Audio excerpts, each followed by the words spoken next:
Itinanggi ni Vice President Leni Robredo na sumama siya sa rally at mga panawagan para patalsikin sa pwesto si Pangulong Rodrigo Duterte.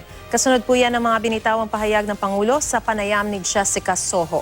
Ang Commission on Human Rights may panawagan din sa gobyerno. Balitang hatid ni Sandra Aguinaldo.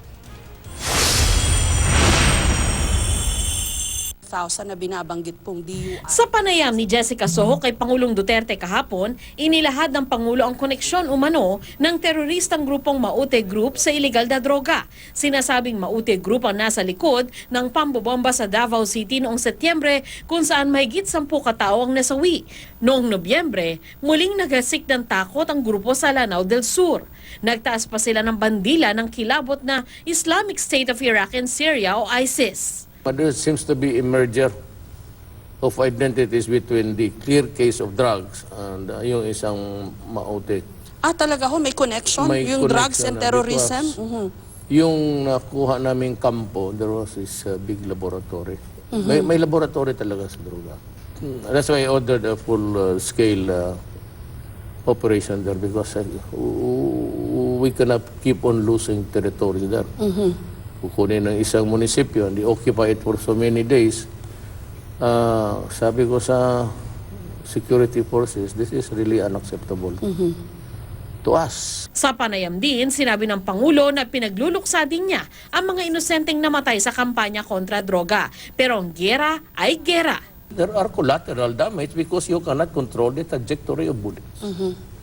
A policeman has every right to shoot if he is in danger of losing his life, and he cannot control at tumagis yung bala sa tao ng isang tao pa, bata man, well, I'm sorry. Ayon kay Commission on Human Rights Chairman Chito Gascon, kaakibat dapat ng pagsusuri ng Pangulo ang pagkilos para wala ng inosenteng tao pang madamay sa gyera kontra droga. Dapat daw matugunan ang epekto nito sa pamilya ng biktima.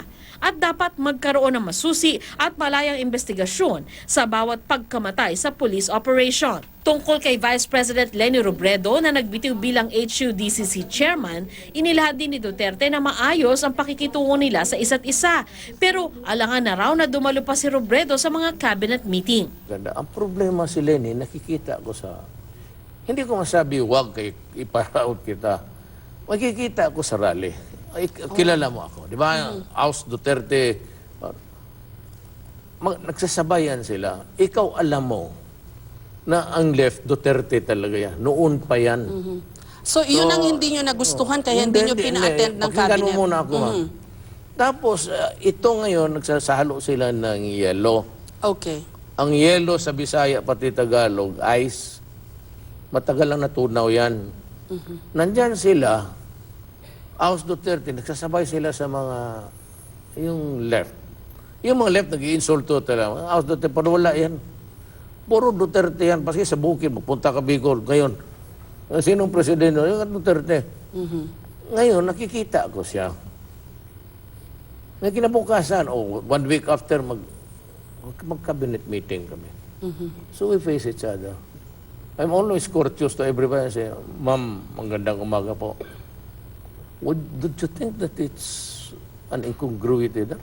Sa isang statement, sinabi ngayon ni Robredo na hindi siya kasama sa anumang pagkilos para patalsikin ang Pangulo.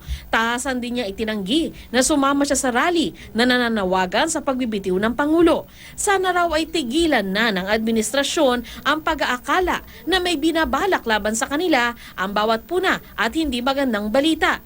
Hirit pa ni Robredo, ang mga puna naman laban sa Pangulo ay nag-ugat din sa sarili nitong kilos at pahayag, gaya ng paglilibing kay Marcos, extrajudicial killing, pagbuhay sa death penalty at iba pa.